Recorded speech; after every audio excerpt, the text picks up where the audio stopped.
محترم سامعین، السلام علیکم ورحمۃ اللہ وبرکاتہ۔ انشاءاللہ آج حضرت عمیر بن وہب جحمی رضی اللہ عنہ کی سیرت آپ کے سامنے پیش کی جائے گی۔ عمیر بن وہب جحمی جنگ بدر سے خود تو اپنی جان بچا کر صحیح سلامت واپس آ گیا، مگر اپنے پیچھے اپنے لڑکے کو مدینہ میں چھوڑ آیا جو مسلمانوں کے ہاتھ گرفتار ہو گیا تھا۔ اسے یہ اندیشہ تھا کہ مسلمان باپ کے جرائم کے بدلے میں بیٹے سے مواخذہ کریں گے اور ان اذیتوں اور تکلیفوں کے بدلے میں اسے دردناک سزا دیں گے جو وہ رسول صلی اللہ علیہ وسلم کو اسلام کی دعوت سے باز رکھنے اور ان کے صحابہ کو اس سے پھیرنے کے لیے دیا کرتا تھا۔ ایک روز عمیر چاشت کے وقت بیت اللہ کا طواف کرنے اور وہاں رکھے ہوئے بتوں سے برکت حاصل کرنے کی نیت سے مسجد حرام میں داخل ہوا۔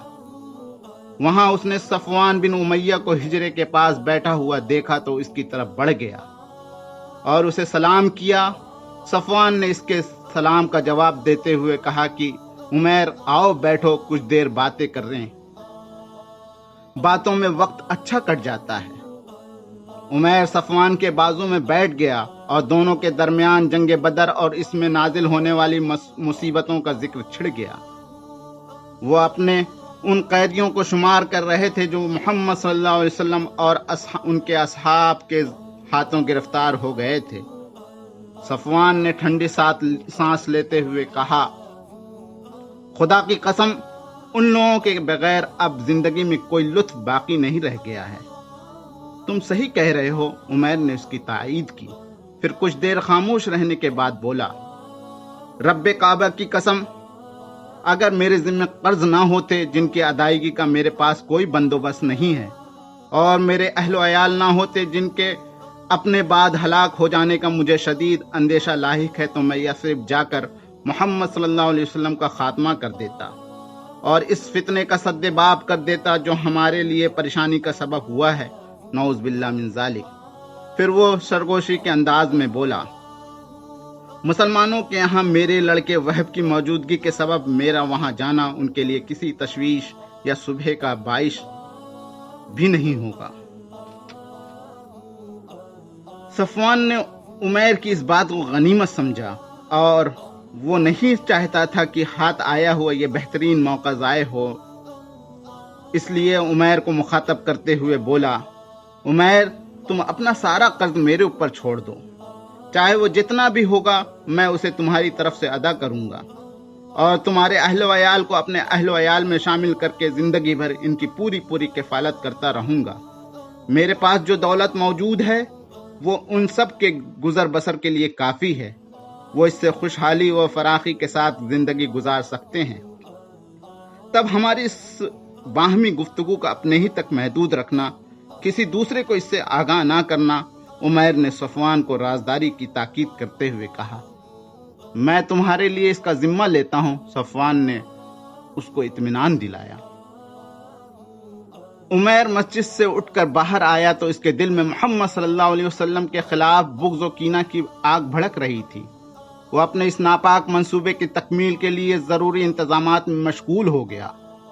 اس کو اپنے اس سفر میں اور اس کے مقصد کے بارے میں کسی شخص کی طرف سے کسی شبہ کا قطعی کوئی اندیشہ نہیں تھا، کیونکہ اس وقت قیدیوں کے فدیے کی ادائیگی کے سلسلے میں اس کے قریشی رشتہ داروں کی یثرب کی طرف آمد و رفت کا سلسلہ برابر جاری تھا۔ عمیر نے اپنی تلوار کو سیکل کرنے اور اس کو زہر میں بجھانے کا حکم دیا۔ پھر اس نے اپنی سواری کی اونٹنی طلب کی، وہ تیار کر کے اس کے سامنے لائی گئی اور وہ اس کی پشت پر سوار ہو گیا اور اپنے دل میں بغض و عداوت اور شر و فساد کے ناپاک جذبے لیے مدینہ کی سمت چل پڑا۔ عمیر مدینہ پہنچا اور اس نے رسول صلی اللہ علیہ وسلم کو قتل کرنے کے ارادے سے مسجد کا رخ کیا۔ جب وہ مسجد کے دروازے کے پاس پہنچا تو اس نے اپنی اونٹنی کو بیٹھایا اور اس سے نیچے اتر آیا۔ اس وقت حضرت عمر بن خطاب رضی اللہ عنہ کچھ صحابہ کرام کے ساتھ مسجد کے دروازے کے قریب ہی بیٹھے ہوئے تھے۔ وہ لوگ آپس میں جنگ بدر اور اس میں قتل ہونے والے قریشیوں اور ان کے قیدیوں کا تذکرہ کر رہے تھے۔ وہ مسلمان مہاجرین و انصار کے بہادری کے کارناموں کی یاد تازہ کر رہے تھے اور اللہ تعالیٰ کے اس احسان کو یاد کر رہے تھے جو اس نے مسلمانوں کی فتح و کامرانی اور ان کے دشمن کی ذلت آمیز شکست کی شکل میں ان کے اوپر کیا تھا۔ یکایک عمر رضی اللہ عنہ کی توجہ بدلی اور ان کی نظر عمیر بن وہب پر پڑی، جو اپنی سواری سے اتر کر تلوار لٹکائے ہوئے مسجد کی طرف جا رہا تھا۔ یہ منظر دیکھ کر وہ گھبرا اٹھے اور یہ کہتے ہوئے دوڑے، یہ کتا دشمن خدا عمیر بن وہب ہے۔ خدا کی قسم یہ کسی نیک ارادے سے نہیں آیا ہے۔ یہ مکہ میں مشرکین کو ہمارے خلاف اکسایا کرتا اور جنگ بدر سے پہلے ہمارے خلاف جاسوسی کیا کرتا تھا۔ پھر انہوں نے اپنے ساتھ بیٹھے ہوئے لوگوں سے کہا، تم لوگ فوراً رسول صلی اللہ علیہ وسلم کے پاس پہنچ جاؤ اور آپ صلی اللہ علیہ وسلم کو چاروں طرف سے گھیرے میں لے لو اور ہوشیار رہنا، یہ خبیث مکار کوئی دھوکہ نہ کر دے۔ پھر وہ خود لپکے ہوئے حضور صلی اللہ علیہ وسلم کی خدمت میں پہنچے اور آپ صلی اللہ علیہ وسلم سے عرض کیا، اے اللہ کے رسول صلی اللہ علیہ وسلم، یہ دشمن خدا عمیر بن وہب ہے جو تلوار سے مسلح ہو کر آیا ہے۔ مجھے یقین ہے یہ ضرور کسی برے اور ارادے سے یہاں تشریف لایا ہے۔ رسول صلی اللہ علیہ وسلم نے ان کی یہ بات سن کر فرمایا کہ اسے میرے پاس لے آؤ۔ حضرت عمر رضی اللہ عنہ عمیر بن وہب کے پاس پہنچے اور اس کو گرہبان سے پکڑ لیا اور اس کی گردن کو اپنے تلوار کے تسمے میں پھنسا کر رسول صلی اللہ علیہ وسلم کے پاس لے آئے۔ حضور صلی اللہ علیہ وسلم نے اس کو اس حال میں دیکھا تو فرمایا، عمر، اس کو چھوڑ کر دور ہٹ جاؤ۔ پھر آپ صلی اللہ علیہ وسلم نے عمیر کی طرف متوجہ ہوتے ہوئے فرمایا، تم تھوڑا اور قریب آ جاؤ۔ اس نے آپ صلی اللہ علیہ وسلم کے نزدیک جا کر جاہلیت کے طریقے سے سلام کیا۔ آپ صلی اللہ علیہ وسلم نے فرمایا، عمیر، اللہ تعالیٰ نے ہم کو تمہارے طریقے سلام سے بہتر سلام سے نوازا ہے۔ اللہ تعالیٰ نے ہم کو جو سلام سے نوازا ہے وہ اہل جنت کا طریقہ سلام ہے۔ واللہ آپ ہمارے طریقے سلام سے زیادہ دور نہیں ہیں۔ ابھی کچھ دنوں پہلے آپ کے سلام کرنے کا طریقہ بھی یہی تھا، عمیر نے کہا۔ عمیر، تم یہاں کس غرض سے آئے ہو؟ رسول صلی اللہ علیہ وسلم نے دریافت کیا۔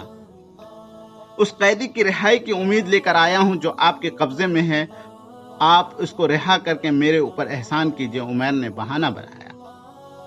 پھر تمہاری کمر میں یہ تلوار کیسی لٹک رہی ہے؟ آپ صلی اللہ علیہ وسلم نے دل کا چور پکڑتے ہوئے عمیر سے کہا، اللہ ان تلواروں کا برا کرے، کیا جنگ بدر کے روز یہ ہمارے کسی کام آ سکی تھی؟ اس نے ایک اور پردہ ڈالنا چاہا۔ عمیر، مجھے سچ سچ بتاؤ، تمہارے یہاں آنے کا مقصد کیا ہے؟ آپ صلی اللہ علیہ وسلم نے اس کی بات پر اعتبار نہیں کیا۔ میں واقعی صرف اسی کام سے آیا ہوں، اور اس نے ایک بار پھر سفید جھوٹ بولا۔ نہیں، صحیح بات یہ ہے کہ تم اور صفوان بن امیہ ہجرہ کے پاس بیٹھے تھے اور تم نے قریش کے ان مقتولین کا ذکر کیا جو بدر کے گڑھے میں ڈال دیے گئے تھے۔ پھر تم نے کہا تھا کہ اگر میرے اوپر قرض کا بوجھ اور اہل و عیال کی کفالت کی ذمہ داری نہ ہوتی تو میں یثرب جا کر محمد صلی اللہ علیہ وسلم کا کام تمام کر دیتا۔ تو صفوان نے اس شرط پر کہ تم مجھے قتل کر دو گے، تمہارے قرضوں کی ادائیگی اور تمہارے اہل و عیال کی ذمہ داری اپنے سر لے لی۔ لیکن یاد رکھو، تمہارے اور اس ناپاک ارادے کے درمیان اللہ تعالیٰ حائل ہے۔ رسول صلی اللہ علیہ وسلم نے اس کی سازش کا بھانڈا پھوڑ دیا۔ یہ سن کر تھوڑی دیر عمیر بن وہب بالکل ہکا بکا رہ گیا، پھر بولا اٹھا، میں گواہی دیتا ہوں کہ واقعی آپ اللہ کے رسول ہیں۔ اس نے اس کے بعد فرمایا، یا رسول صلی اللہ علیہ وسلم، ہم آپ کی بیان کردہ آسمانی خبروں اور آپ صلی اللہ علیہ وسلم کے اوپر نازل شدہ وحیوں کی تکذیب کرتے تھے، لیکن میرے اور صفوان کے مابین طے شدہ اس منصوبے کو میرے اور اس کے علاوہ کوئی نہیں جانتا تھا۔ خدا کی قسم، اب مجھے اس بات کا یقین ہو گیا ہے کہ ہمارے اس خفیہ منصوبے سے خدا کے سوا کسی دوسرے نے آپ کو آگاہ نہیں کیا ہے۔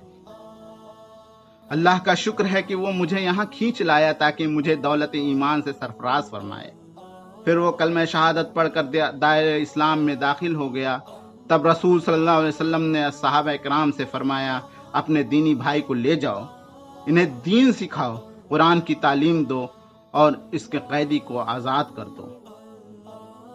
عمیر بن وہب کے اسلام لانے پر مسلمانوں نے غیر معمولی مسرت کا اظہار کیا، یہاں تک کہ حضرت عمر فاروق رضی اللہ عنہ نے فرمایا کہ جس وقت عمیر بن وہب رسول صلی اللہ علیہ وسلم کے پاس تشریف لے آیا تھا وہ میرے نزدیک خنزیر سے بھی بدتر تھا، لیکن آج وہ میرے بعض بیٹوں سے بھی زیادہ محبوب ہے۔ حضرت عمیر بن وہب مدینہ میں رک گئے، وہاں رک کر وہ اسلامی تعلیمات کے ذریعے اپنے نفس کا تزکیہ کرتے، قرآن کے نور سے اپنے دل کو منور کرتے اور اپنی زندگی کے بارونق اور مطمئن ترین ایام گزارتے رہے۔ اور اس مدت کے دوران صفوان بن امیہ اپنے دل کو جھوٹی امیدوں سے بہلاتا رہا۔ جب بھی اس کا گزر قریش کی مجلسوں کی طرف ہوتا وہ ان کو خوشخبری دیتے ہوئے کہتا، ان قریب تمہارے پاس ایک ایسی اہم اور مسرت افزا خبر آنے والی ہے جو بدر کے اندوہناک سانحے کے اثرات کو تمہارے دلوں سے محو کر دے گی۔ لیکن جب اس کے انتظار کی گھڑیاں طویل ہو گئیں تو بتدریج اضطراب و بے چینی میں اس کے دل میں سرایت کرنے لگی، اور لمحہ بلمحہ اس کی بے قراری اور پریشانی میں اضافہ ہوتا گیا، جیسے وہ انگاروں پر لوٹ رہا ہو۔ وہ مدینہ کی طرف سے آنے والے قافلوں سے حضرت عمیر بن وہب کے بارے میں دریافت کرتا، مگر کسی کے پاس اس کے سوالوں کا تسلی بخش جواب نہیں ہوتا تھا۔ آخرکار ایک سوار نے آ کر اس کو یہ اطلاع دی کہ عمیر نے اسلام قبول کر لیا ہے۔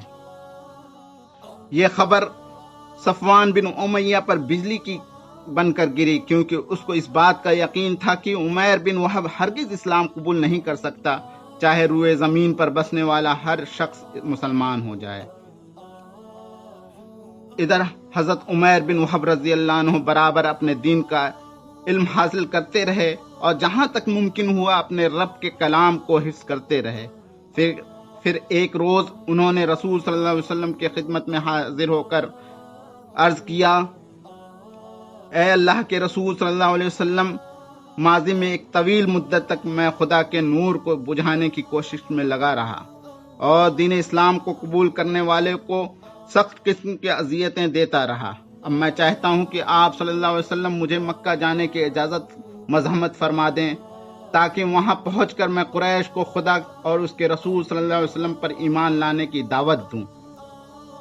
اگر وہ میری دعوت کو قبول کر لیں گے تو یہ ان کے حق میں بہتر ہوگا، لیکن اگر انہوں نے میری اس دعوت کو قبول کرنے سے انکار کیا تو میں ان کو بھی بت پرستی اور انکار اسلام کے جرم میں وہی اذیتیں دوں گا جیسی اصحاب رسول صلی اللہ علیہ وسلم کو اسلام قبول کرنے پر دیا کرتا تھا۔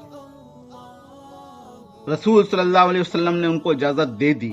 اجازت پا کر وہ مکہ آئے اور صفوان بن امیہ کے گھر پہنچے اور ان سے بولے، صفوان، تمہارا شمار مکہ کے سرداروں اور قریش کے اصحاب عقل اور دانش میں ہوتا ہے۔